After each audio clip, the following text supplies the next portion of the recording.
everyone, welcome back to my another video. As you all know कि हमने अपनी previous video में glycolysis को बहुत अच्छे से डिस्कस किया था और हमने सेलुलर रेस्पिरेशन का भी इंट्रो लिया था। तो जैसे कि हमें पता है कि सेलुलर रेस्पिरेशन के बेसिक 3 स्टेप्स होते हैं। पहले हमने ग्लाइकोलाइसिस पढ़ चुके हैं, उसके बाद है क्रेब्स साइकिल। क्रेब्स साइकिल के अंदर जो है एरोबिक रेस्पिरेशन होती है, ठीक है। क्रेब्स साइकिल को हम TCA साइकिल और सिट्रिक एसिड साइकिल भी कहते हैं। TCA साइकिल और सिट्रिक एसिड साइकिल भी कहते हैं, ठीक है। तो ये इसी के नाम है और ये साइकिल जो है एक सेंट्रल रोल प्ले करती है माइटोकॉन्ड्रिया के अंदर। ये साइकिल होती है, कहाँ पर होती है? माइटोकॉन्ड्रिया के अंदर, ठीक है। जैसे कि हमने ग्लाइकोलाइसिस पढ़ा था, तो ग्लाइकोलाइसिस जो है वो सेल के साइटोसोल में होती है, लेकिन क्रेब्स साइकिल जो है माइटोकॉन्ड्रिया के अंदर होती है। इसके अलावा ये सेंट्रल साइकिल है ना कि सिर्फ ग्लूकोज की, बल्कि अमीनो एसिड्स और फैट्स की भी। यानी कि एंड में अमीनो एसिड, ग्लूकोज और फैट के जो प्रोडक्ट्स हैं, एंड में वो अपने आप को ऑक्सीडाइज करने के लिए क्रेब्स साइकिल में ही आते हैं। तो fats, amino acids and glucose, इन सब की एंड यूटिलाइजेशन या इनकी ऑक्सीडेशन जो है वो क्रेब्स साइकिल में ही होती है, ठीक है।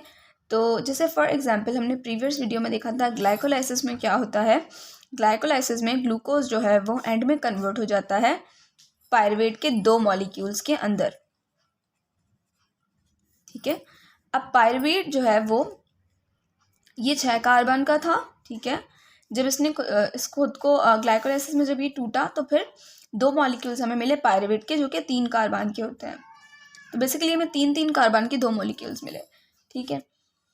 इसके बाद अब ये जो है पायरुवेट, इसने हमें एनर्जी भी हमें इसके साथ साथ सबस्ट्रेट लेवल पर मिली थी और हमें 2 पायरुवेट के मॉलिक्यूल्स मिले थे। अब एक लिंक्ड रिएक्शन होता है बीच में, उस लिंक्ड रिएक्शन के बाद हमें मिल जाता है एसिटाइल कोए, ठीक है। फिर ये एसिटाइल कोए जाता है क्रेब्स साइकिल में और हमें एनर्जी देता है और ये यूटिलाइज हो जाता है कार्बन डाइऑक्साइड और वाटर में, ठीक है। तो हम देखते हैं कि लिंक्ड रिएक्शन में किस तरह से जो है पायरुवेट कन्वर्ट होता है एसिटाइल कोए में। So as you guys can see here, ये लिंक्ड रिएक्शन है। ये हमें पायरुवेट मिला था ग्लाइकोलाइसिस से एरोबिक कंडीशन के अंदर, और इसके बाद ये पायरुवेट के ऊपर एंजाइम एक्ट करता है पायरुवेट डिहाइड्रोजिनेज। अच्छा, आपने डिहाइड्रोजिनेज से एक बात याद कर लेनी है कि जहाँ पे डिहाइड्रोजिनेज एंजाइम इन्वॉल्व होगा तो वहाँ पे लाजमी बात है कि NADH की फॉर्मेशन होगी, ठीक है। पायरुवेट में से क्या हुआ, हाइड्रोजन के एटम जो है वो रिलीज हुए। NADH ने क्या करा है, वो इलेक्ट्रॉन्स अपने साथ बाइंड किए हैं और NADH की फॉर्मेशन यहाँ पर हुई है। क्योंकि 2 पायरुवेट के मॉलिक्यूल्स थे तो हमें 2 NADH मिले हैं, ठीक है। इसके अलावा कोए एंजाइम जो है इसके साथ अटैच हो जाता है और ये फिर एसिटाइल कोए की फॉर्मेशन यहाँ पे हो जाती है, ठीक है। क्योंकि 2 पायरुवेट थे तो फिर 2 एसिटाइल कोए बने हैं।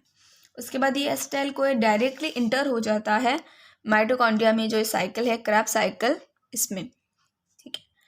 एसिटाइल कोए, अभी ऑक्सिलो एसीटेट, यहाँ से साइकिल शुरू होती है। ऑक्सिलो एसीटेट पहले से ही बना हुआ होगा, ठीक है, कंपाउंड। इसके साथ जब एसिटाइल कोए आके बाउंड होगा, यहाँ पे जो एंजाइम इन्वॉल्व होगा वो होगा सिट्रेट सिंथेज, ठीक है। सिट्रेट सिंथेज एंजाइम इन्वॉल्व होगा और ऑक्सिलो एसीटेट जो है ये 4 कार्बन का कंपाउंड है, 4 कार्बन के कंपाउंड। एसिटाइल कोए जो है 2 कार्बन का कंपाउंड है, जी। तो क्या है कि ऑक्सिलो एसीटेट के साथ एसिटाइल जब कंबाइन होगा और कोए जो इसका एंजाइमेटिक फैक्टर था वो जो है वो रिलीज हो जाएगा, ठीक है। और फिर ये क्या बन जाएगा, ऑक्सिलो एसीटेट और एसिटेट कंबाइन होने के बाद सिट्रेट की फॉर्मेशन हो जाएगी। तो यहाँ पे जो पहला कंपाउंड बनेगा साइकिल में वो बनेगा सिट्रेट, ठीक है। सिट्रेट बनेगा और उसके बाद यहाँ से वाटर मॉलिक्यूल रिलीज हुआ, एक एंजाइम एक्ट करता है, उसका नाम है एकोनिटेज। उसके बाद हमें अनदर कंपाउंड हमारा बन जाता है जिसका नाम है सिस इकोनिटेट, ठीक है। सिस इकोनिटेट बना, उसके बाद फिर से वाटर मॉलिक्यूल जो है यहाँ पर इन्वॉल्व हुआ है, ठीक है। वाटर मॉलिक्यूल इन्वॉल्व हुआ है इसके अंदर, तो फिर एंजाइम लगा है इकोनिटेज, सेम एंजाइम दोबारा एक्ट करे। ये आपको याद करने पड़ेंगे एंजाइम के नेम्स, तो ऑब्वियसली ठीक है। तो एकोनिटेज एंजाइम ने एक्ट किया है, उसके बाद यहाँ पे आइसोसिट्रेट की फॉर्मेशन हुई है। ठीक है, आइसोसिट्रेट की फॉर्मेशन हुई है। फिर एंजाइम जो एक्ट करता है वो है isocitrate dehydrogenase enzyme. Isocitrate dehydrogenase enzyme, देखें डिहाइड्रोजिनेज का मतलब क्या है कि NADH की फॉर्मेशन लाजमी होना। जहाँ पे डिहाइड्रोजिनेज एंजाइम एक्ट करेगा वहाँ पे NADH की फॉर्मेशन होगी। ठीक है, तो यहाँ पे एक NADH की फॉर्मेशन हुई है। आपने काउंट करते जाना है एनर्जी, तो बेहतर है। वहाँ पे हुई थी 2 NADH की, ये अपने काउंट करने, यहाँ पे भी 2 हम काउंट करेंगे क्योंकि असल में हमारे पास 2 एसिटाइल को हैं, तो हमने एंड में एनर्जी काउंट करनी है। तो उस हिसाब से हमने जो है वो अपनी एनर्जी जो है वो काउंट करते जाना है। 2 NADH की फॉर्मेशन हो गई। ठीक है, उसके बाद ये बना हमारे पास ऑक्सीलोसक्सिनेट। उसके बाद जो है आइसोसिट्रेट डिहाइड्रोजिनेज एंजाइम ने एक्ट किया है, कार्बन डाइऑक्साइड का मॉलिक्यूल जो है रिलीज हुआ है साइटोसोल के अंदर। जब कार्बन डाइऑक्साइड का मॉलिक्यूल रिलीज हो जाएगा तो फिर ये बन जाएगा अल्फा कीटोग्लूटरेट। अल्फा कीटोग्लूटरेट जो है इसके ऊपर एक्ट करेगा alpha ketoglutarate dehydrogenase enzyme. Dehydrogenase enzyme act करेगा तो NADH+ बनेगा। ठीक है, NADH बना है और कार्बन डाइऑक्साइड फिर से रिलीज हुआ है मीडियम में। तो 2 हमारे पास NADH यहाँ बने, 2 यहाँ और 2 ऊपर, 6 हमारे पास NADH हो चुके हैं। ठीक है, उसके बाद सक्सिनाइल कोए बना है। सक्सिनाइल कोए के ऊपर सक्सिनेट थायोकाइनेज एंजाइम ने एक्ट किया है और यहाँ पे एक GTP की फॉर्मेशन होगी, GTP। तो यहाँ पर ये जो GTP बना है ये सबस्ट्रेट लेवल फॉस्फोरिलेशन है और यहाँ पे हम 2 GTP काउंट करेंगे। ठीक है, GDP आया और फॉस्फेट, तो फिर ये GTP की फॉर्मेशन हुई है। ठीक है, और यहाँ पर ये जो कोए का एंजाइमेटिक कंपाउंड लगा था इसके साथ ये भी रिलीज हो जाएगा। फिर सक्सिनेट की फॉर्मेशन हो जाएगी, सक्सिनेट कंपाउंड की फॉर्मेशन हो जाएगी। ठीक है, इसके बाद सक्सिनेट डिहाइड्रोजिनेज एंजाइम एक्ट करेगा और एक FADH की प्रोडक्शन होगी। तो असल में 2 FADH की प्रोडक्शन हुई। ठीक है, उसके बाद फिमरेट बना। फिमरेट के ऊपर फिमरेज एंजाइम एक्ट करेगा, वाटर मॉलिक्यूल रिलीज हो जाएगा।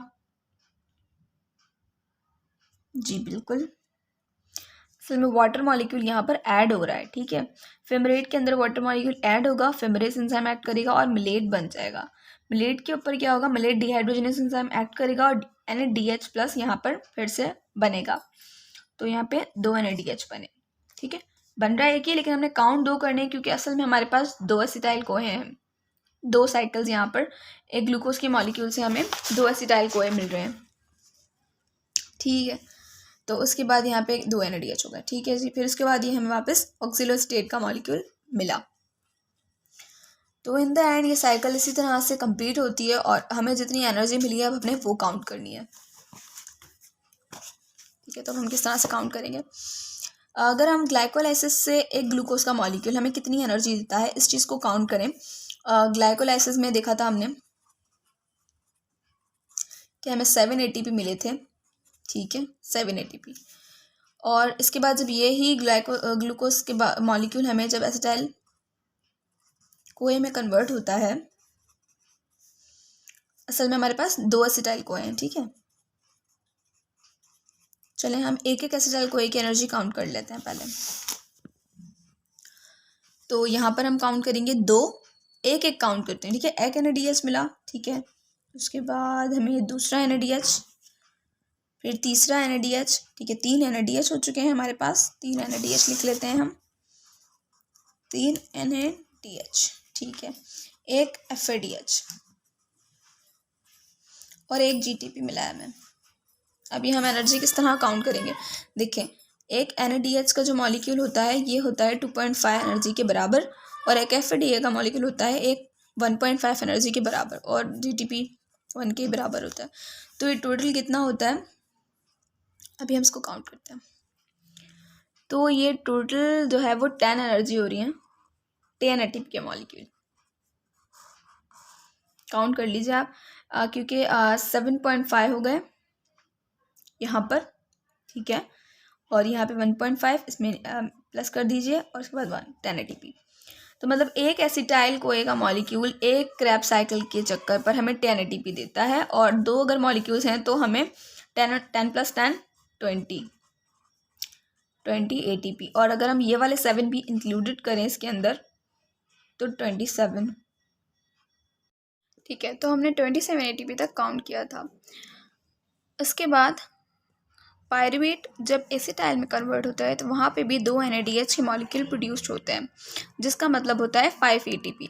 तो इस 5 ATP को हम 27 ATP के अंदर जब मिक्स करेंगे या ऐड करेंगे तो हमारे पास 32 ATP के मॉलिक्यूल्स आएंगे। दैट मीन्स के टोटल ग्लूकोज का मॉलिक्यूल ग्लाइकोलाइसिस और क्रैब्स साइकिल से गुजरने के बाद आपको 32 ATP के मॉलिक्यूल्स देता है। So that's all about the energy calculation of glucose molecule. कि ग्लूकोज का मॉलिक्यूल आपको टोटल दोनों साइकिल से गुजरने के बाद कितनी एनर्जी देता है, वो है 32। लेकिन अगर हम बात करें कि एक ग्लूकोज का मॉलिक्यूल हमें या क्रैब साइकिल में जब एसिटाइल कोए जाता है तो वो कितनी एनर्जी देता है। एक एसिटाइल कोए का मॉलिक्यूल सिर्फ 10 एनर्जी देता है, ठीक है। और अगर हम ग्लूकोज के मॉलिक्यूल की बात करें सिर्फ ग्लाइकोलाइसिस में तो 7 ATP देता है, और अगर हम उन दोनों साइकिल्स की मिला के बात करें तो 32 ATP। So it's all about the glycolysis और क्रैब साइकिल। सो अगर आपको मेरी वीडियो ज़रा सी भी इन्फॉर्मेटिव लगी हो तो काइंडली शेयर करें और लाइक करें। Thank you so much.